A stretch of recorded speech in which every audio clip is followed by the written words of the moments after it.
16ই August সূর্যদেব রাশি পরিবর্তন করছে, প্রবেশ করবে নিজের রাশি সিংহ রাশিতে। শাস্ত্র বলে যখন গ্রহ নিজের ঘরে প্রবেশ করে কিংবা নিজের ঘরে অবস্থান করে তখন সেই গ্রহ যথেষ্ট বলবান অবস্থায় থাকে এবং ওই ঘরের কারকত্ব যথেষ্ট বৃদ্ধি করে দেয় এবং তার সাথে যেই স্থানে দৃষ্টি দিবে সেই স্থানের ফল বৃদ্ধি করে। তবে এবারে সূর্যদেবের গোচরটা অন্যরকম হচ্ছে, কারণ সূর্যদেব নিজের ঘরে অবস্থান করছে, আবার অপরদিকে শনিদেব নিজের ঘরে অবস্থান করছে। সূর্যের সাথে শনির সমসপ্তম যোগ তৈরি হয়েছে। তো আজকে সূর্যদেবের এই পরিবর্তনে মকর রাশির উপর কী প্রভাব ফেলবে এই সম্পর্কে বিশেষ আলোচনা করব। কোন দিক থেকে এই সময়কালে আসবে লাভ এবং কোন দিকে থাকতে হবে বিশেষ সাবধানে, এই সমস্ত কিছুই আজকের আলোচনাতে তুলে ধরব মকর রাশির সম্পর্কে। সূর্যদেবের এই গোচর আপনারা চন্দ্র রাশি অনুসারেই দেখবেন। সমস্ত দর্শক বন্ধুদের জানাই নমস্কার আমাদের এই অ্যাস্ট্রো এস এম বাংলা চ্যানেলের মাধ্যমে, এবং সমস্ত নতুন দর্শকের কাছে আমাদের বিশেষ অনুরোধ, এই চ্যানেলটি অবশ্যই সাবস্ক্রাইব করবেন, এই চ্যানেলের সঙ্গে থাকুন। জ্যোতিষীয় সম্পর্কিত অনেক তথ্য জানতে পারবেন এবং নিজের কুষ্টি নিজে দেখাও শিখতে পারবেন। ভিডিওটি কেটে কেটে দেখবেন না, সম্পূর্ণ দেখার চেষ্টা করেন, তাহলে বুঝতে পারবেন যে আমি কি বলতে চাচ্ছি। গ্রহের গোচর সম্পূর্ণভাবেই নির্ভর করে জন্মকুষ্ঠির গ্রহের দশা এবং গ্রহের অবস্থানের উপর। আমরা যে ফল প্রকাশ করছি এটা আমাদের একটা প্রচেষ্টা মাত্র, এটা সম্পূর্ণভাবেই নির্ভর করবে জন্মকুষ্ঠির উপর, এটা একটা জেনারেল প্রিডিকশন। তো সূর্য আর শনির তো সমসপ্তম যোগ তৈরি হচ্ছে, তো অনেকের তো মাথা খারাপ হয়ে গেছে যে সমসপ্তম যোগ তৈরি হচ্ছে শনির সাথে সূর্যের, তাহলে এবার সব শেষ, পিতার সাথে সম্পর্ক শেষ হবে, পিতার সাপোর্ট পাওয়া যাবে না, পিতার সাথে মতবিরোধ হবে, কর্মক্ষেত্রে অস্থিরতা তৈরি হবে, ব্যবসা বাণিজ্যে লস হবে এবং নানাবিধ সমস্যা, সংসারে অশান্তি গণ্ডগোল ইত্যাদির পরিবেশ তৈরি হবে। সত্যি কি তাই হতে যাচ্ছে না অন্য কিছু হতে যাচ্ছে? শুধু একটা জন্মকুষ্ঠিতে সূর্য আর শনিকে দিয়ে বিচার করলে তো হবে না, অন্যান্য গ্রহকেও তো তুলে ধরতে হবে। সূর্যের সামনে শনিদেব বসেছে এটা ঠিক, তো শনি আর সূর্যকে দিয়ে তো একটা কুষ্টি বিচার কোনো সময় হয় না। বর্তমানে সূর্যের দশা কিংবা সূর্যের অন্তর্দশা যাদের চলছে তাদের জন্য আজকের এই আলোচনাটা প্রচণ্ড গুরুত্বপূর্ণ, এবং তার সাথে যাদের শনির দশা শনির অন্তর্দশা চলছে তাদের জন্য আজকের এই আলোচনাটা প্রচণ্ড গুরুত্বপূর্ণ। আজকের আলোচনাতে লজিক্যাল কিছু কথা তুলে ধরবো যেটা শুনলে হয়তো আপনাদের ভালোই লাগবে। সূর্যের সামনে যখন শনি অবস্থান করে তখন শনির চেষ্টা বলে বৃদ্ধি পায়, আর বর্তমানে শনিদেব তো বক্রী অবস্থায় রয়েছে, তার তো চেষ্টা বলে বৃদ্ধি হয়েছেই, এরপর আরও চেষ্টা বলে বৃদ্ধি পাবে। তো শনিদেব সূর্যদেবের সামনে অবস্থান করছে বক্রী অবস্থায় দেবগুরু বৃহস্পতির নক্ষত্র পূর্ব ভাদ্রপদে। তাহলে সবার প্রথম হচ্ছে যে শনি যথেষ্ট ভালো অবস্থায় রয়েছে, তবে শনি একটা পাপ গ্রহ, নিজের পাপ প্রভাব তো কিছু না কিছু দিবেই। তো যেহেতু দেবগুরু বৃহস্পতি নক্ষত্র অবস্থান করছে তার জন্য শনিদেব যথেষ্ট শুভ। আবার রাহু শনিদেবের নক্ষত্র অবস্থান করছে উত্তরা ভাদ্রপদে, তো রাহু কিন্তু শনিদেবকে যথেষ্ট বল দিচ্ছে। আর দেবগুরু বৃহস্পতির সাথে শনির সম্পর্ক কেন্দ্রের হয়েছে, তার সাথে দেবগুরু বৃহস্পতির কেন্দ্রের সম্পর্ক আবার সূর্যের সাথেও হয়েছে। 26 তারিখ পর্যন্ত মঙ্গলদেবের সাথে সূর্যের কেন্দ্রের সম্পর্ক হয়েছে এবং মঙ্গলদেবের দৃষ্টি এই সূর্যদেবের উপর পড়ছে। 26 তারিখের পর মঙ্গল যখন মিথুন রাশিতে প্রবেশ করবে তখন এই সূর্যদেবের সাথে মঙ্গলদেবের লাভের সম্পর্ক তৈরি হবে। অর্থাৎ এইখানে শনিদেবের যেরকম বল বৃদ্ধি হচ্ছে তার সাথে কিন্তু সূর্যদেবেরও বল বৃদ্ধি হচ্ছে। আর সূর্যদেবের বল বৃদ্ধি করছে কে? দেবগুরু বৃহস্পতি আর মঙ্গল। মঙ্গল হচ্ছে সেনাপতি, সেনাপতির দৃষ্টি যখন রাজার উপর পড়বে তাহলে রাজার তো বল যথেষ্ট বৃদ্ধি পাবে, কারণ সেনাপতি মঙ্গল। সেনাপতি এই মঙ্গলের দৃষ্টি পড়ছে সূর্যের উপর, তাহলে এখান থেকে যথেষ্ট বোঝা যাচ্ছে যে সূর্যদেবের বল যথেষ্ট বৃদ্ধি পাচ্ছে। আবার শনিদেবও নিজের ঘরে অবস্থান করছে, তার সাথে সূর্যদেবও নিজের ঘরে অবস্থান করছে। তাহলে এখানটাতে হচ্ছেটা কি, যে শনিদেব যে রাশিগুলোর কারকত্ব রাখবে সেই রাশিগুলোর ক্ষেত্রে যথেষ্ট ভালো ফল দিবে, কারণ শনিদেব নিজের ঘরে অবস্থান করছে, তার সাথে সূর্যদেবও আবার নিজের ঘরে অবস্থান করছে, তো সূর্যদেব যে রাশিগুলোর কারকত্ব রাখবে সেই রাশিগুলো যথেষ্ট ভালো ফল দেবে। হ্যাঁ, যদি সূর্যদেব নিজের রাশিতে না থাকতো, এই অবস্থাতে যদি এই সমসপ্তম যোগ তৈরি হতো তাহলে একটা বিচারণীয় তথ্য আসতো যে সূর্য যে সমস্ত রাশির কারকত্ব রাখতো সেই সমস্ত রাশির ক্ষেত্রে খুব খারাপ হতো, কারণ সূর্যের দৃষ্টি শনির উপর পড়ে যাচ্ছে, শনির তাহলে চেষ্টা বল বৃদ্ধি পেয়ে যাচ্ছে, তো এই জন্য খারাপ পরিস্থিতিটা তৈরি হতো। তবে এবারে যে পরিস্থিতিটা তৈরি হচ্ছে সেটা অন্যরকম। সূর্য নিজের ঘরে অবস্থান করছে, সূর্যকে আবার সাপোর্ট করছে দেবগুরু বৃহস্পতি এবং মঙ্গল। অর্থাৎ এই সময়কালে শনি যে সমস্ত রাশির কারকত্ব রাখছে, শনি সেই রাশিগুলো যেরকম ভালো করবে, সূর্যদেবও যে সমস্ত রাশির কারকত্ব রাখছে সেই রাশিগুলোরও কিন্তু যথেষ্ট ভালো করবে। আর সূর্যদেবের রাশি সিংহ রাশি, কালপুরুষ চক্রের পঞ্চম ঘর, তাহলে এই পঞ্চম ঘর সিংহ রাশিটা রাশি চক্রে যেখানে যেখানে অবস্থান হবে সেখানকার ঘরে কিন্তু ফল যথেষ্ট বৃদ্ধি করবে। সূর্যদেব তার এই গোচরটি 3টি নক্ষত্রের উপর করবে। 16ই আগস্ট থেকে 29শে আগস্ট পর্যন্ত থাকবে মঘা নক্ষত্র, যার অধিপতি কেতু। আর 30 আগস্ট থেকে 12 সেপ্টেম্বর পর্যন্ত থাকবে পূর্বা ফাল্গুনী নক্ষত্র, যার অধিপতি শুক্রদেব। আর 13 সেপ্টেম্বর থেকে মানে 13 সেপ্টেম্বর সূর্যদেব প্রবেশ করবে নিজের নক্ষত্র উত্তরা ফাল্গুনীতে, এবং এখানে 15 সেপ্টেম্বর পর্যন্ত থাকবে। তারপরে সূর্যদেব আবার পরবর্তী রাশি কন্যা রাশিতে প্রবেশ করবে।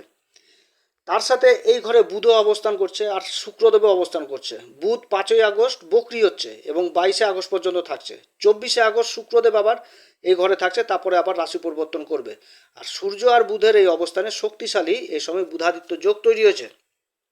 মকর রাশির ক্ষেত্রে সূর্যদেব হচ্ছে অষ্টমপতি, এবার নিজের ঘরে অবস্থান করবে, সঙ্গে বুধ রয়েছে। অর্থাৎ সবার প্রথম সূর্য দ্বারা তৈরি হয়েছে বিপরীত রাজ্যক, আর বুধ দ্বারা তৈরি হয়ে আছে আগে থেকেই বিপরীত রাজ্যক। তাহলে ডবল বিপরীত রাজ্যক তৈরি হয়েছে মকর রাশির জন্য। আমি ভিডিওর শুরুতেই বলেছি যে শনি যে রাশির কারকত্ব রাখবে সেই রাশিগুলো যথেষ্ট ভালো করবে, আর শনি হচ্ছে মকর রাশির অধিপতি। তো এই সময় শুভ অবস্থায় রয়েছে, দেবগুরু বৃহস্পতির সাথে কেন্দ্রের সম্পর্ক হয়েছে এবং দেবগুরু বৃহস্পতি নক্ষত্র অবস্থান করছে, অর্থাৎ শনি যথেষ্ট ভালো অবস্থায় রয়েছে। শনি নিজের ঘরে অবস্থান করছে, তো সেই ঘরের প্রভাব কিন্তু যথেষ্ট বৃদ্ধি করবে এই সময়। তবে মনে রাখতে হবে যে শনি কিন্তু একটা পাপ গ্রহ, তার কিছু না কিছু পাপ ইফেক্ট অবশ্যই থাকবে।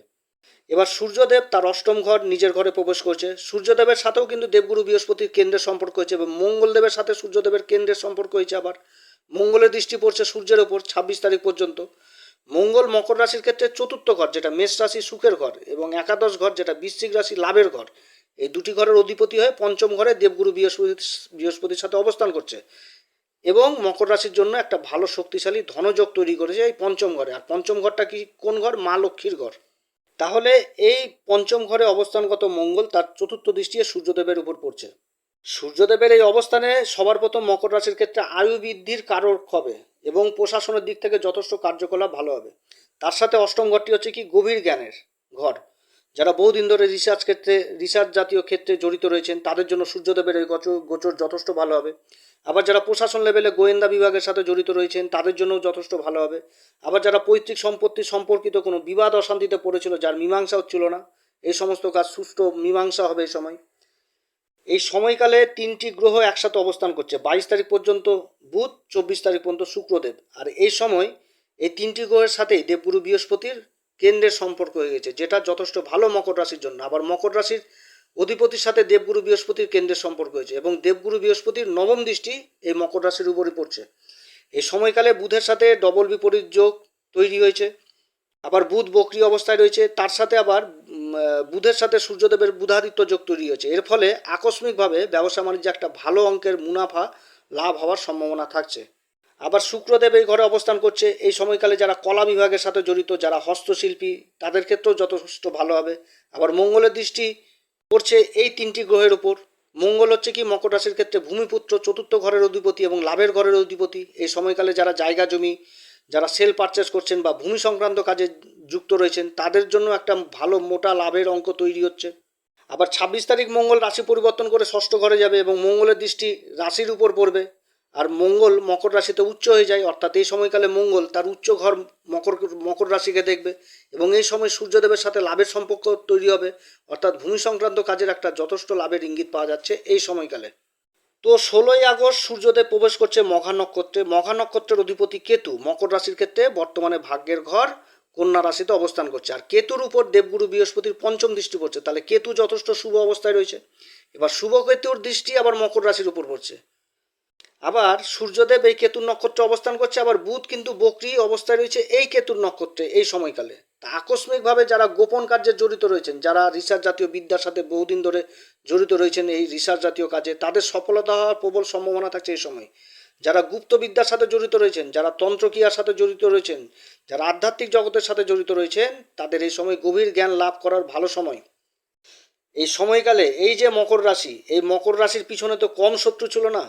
এই সময়কালে মকর রাশি যে শত্রুর কথা চিন্তা করবে, যে বহুদিন ধরে যে শত্রু আপনার পিছনে লেগেছিল, আপনাকে বিভ্রান্ত করছিল, আপনার কর্মস্থল থেকে কিভাবে আপনাকে সর্বশেষ করবে, এই রকম শত্রুরা এই সময় নিজে থেকেই সরে দাঁড়াবে। হয়তো এমনও হয়ে যেতে পারে নিজেই শেষ হয়ে যেতে পারে। এই সময়কালে শনিদেবের দৃষ্টি থাকছে এই অষ্টম ঘরে। এই সময়কালে মকর রাশি যথেষ্ট গভীর জ্ঞান লাভ করবে, কিভাবে শত্রুদেরকে ট্যাকেল করতে হবে, কিভাবে শত্রুদের মাঝখান থেকে নিজেকে এগিয়ে নিয়ে যেতে হবে। তবে এই সময়কালে বিশেষ করে নিজের শরীর স্বাস্থ্যের দিকেও খেয়াল রাখতে হবে। যাদের নেত্রপীড়া রয়েছে, যারা চোখের অসুখে ভুগছেন, তাদের ক্ষেত্রে এই অসুখটা কিছুটা হলেও বাড়বে। এই সময়কালে কিন্তু আমার মনের মধ্যে ক্রোধ, জেদ, ইগো ইত্যাদি তৈরি হবে। অতএব এই থেকেও কিন্তু কিছুটা হলেও দূরে থাকতে হবে। সূর্য যখন মঘা নক্ষত্র অবস্থান করে তখন কিন্তু মনের মধ্যে ক্রোধ আসে, ইগো, জেদ যথেষ্ট পরিমাণ বৃদ্ধি হয়। অতএব এইগুলো থেকে যথেষ্ট দূরে থাকতে হবে।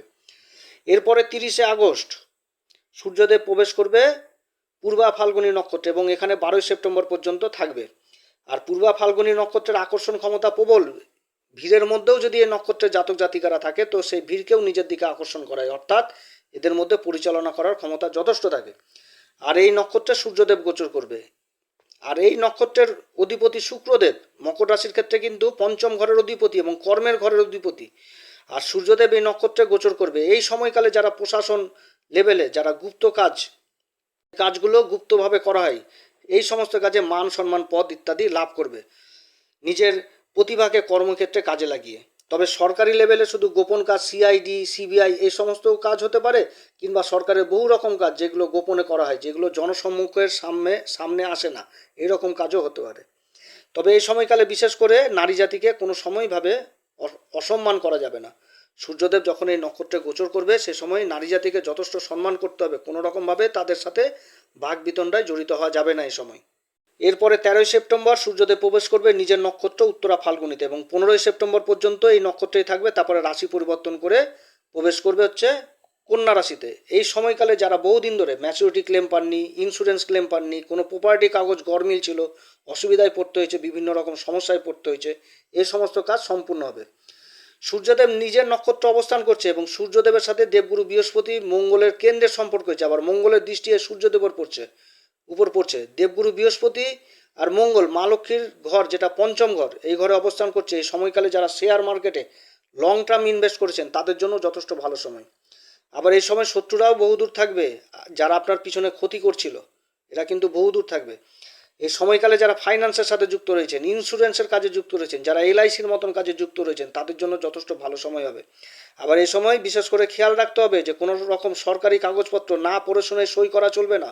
সই সাবুত করতে গেলে যথেষ্ট দেখে শুনে করবেন এবং টাকা পয়সা ধার দেওয়ার ব্যাপারে থাকলে হাজারবার চিন্তা করে তারপরেই টাকা পয়সা দিবেন, না তো রিটার্ন হওয়ার সম্ভাবনা খুবই কম থাকবে।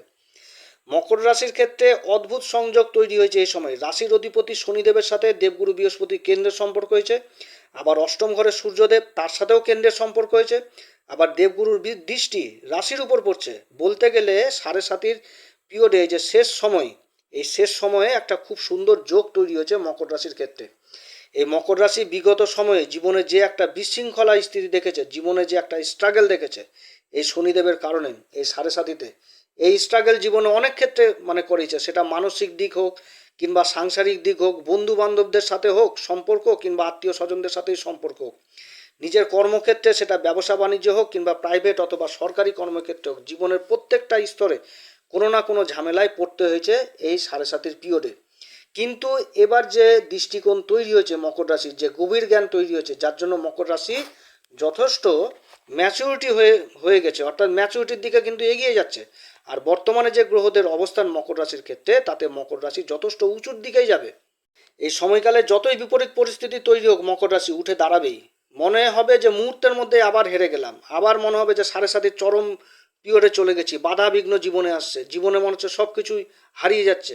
কিন্তু যেহেতু ষষ্ঠপতি এবং অষ্টমপতি দ্বারা তৈরি হচ্ছে বিপরীত রাজযোগ, তৈরি হচ্ছে বুধাদিত্য যোগ, তৈরি হচ্ছে গুরুমঙ্গল দ্বারা শক্তিশালী ধনযোগ, তৈরি হয়েছে মকর রাশির কারক গ্রহ রাহুর সাথে দেবগুরু বৃহস্পতি লাভের সম্পর্ক, এবং তার সাথে আবার রাশির অধিপতির সাথে তৈরি হচ্ছে কেন্দ্রের সম্পর্ক, এবং কেতুর সাথে তৈরি হচ্ছে নবম পঞ্চম যোগ।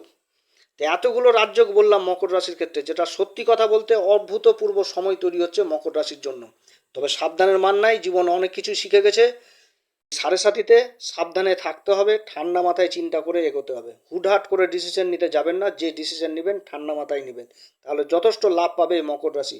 একমাত্র নিজেকে বিশ্বাস করবেন আর বিশ্বাস করবেন ঈশ্বরকে, অন্য কাউকে নয়। মকর রাশি এ সময় কোন উপাচার করবে? মকর রাশিকে একটাই উপাচার বলবো, সেটা হচ্ছে প্রত্যেক দিন আপনারা হনুমান চল্লিশা পড়বেন। হনুমান চল্লিশা থাকবে একদম ঠোঁটের আগায়, মানে চলতে ফিরতে শুধু হনুমান চল্লিশা পড়বেন, তবে অপবিত্র হয়ে কোনো সময় হনুমান চল্লিশা পড়বেন না। হনুমান চল্লিশা পড়ার আগে শ্রীরাম সীতার প্রণাম মন্ত্র করবেন। যখনই ফাঁকা টাইম পাবেন তখনই হনুমান চল্লিশা পড়বেন, দেখবেন এর মধ্যে একটা অদ্ভুত শক্তি আছে, যত রকম পাপ প্রভাব আছে সবগুলো কেটে আপনাকে এগিয়ে নিয়ে যাবে। অতএব প্রিয় দর্শক বন্ধুরা, যদি আমার এই পরামর্শ সত্যিই কার্যকরী মনে হয়, তাহলে আমাদের এই অ্যাস্ট্রো এস এম বাংলা চ্যানেলটিকে অবশ্যই সাবস্ক্রাইব করবেন। আপনারা সবাই ভালো থাকেন, ঈশ্বর আপনাদের সবার মঙ্গল করুক। নমস্কার, ধন্যবাদ।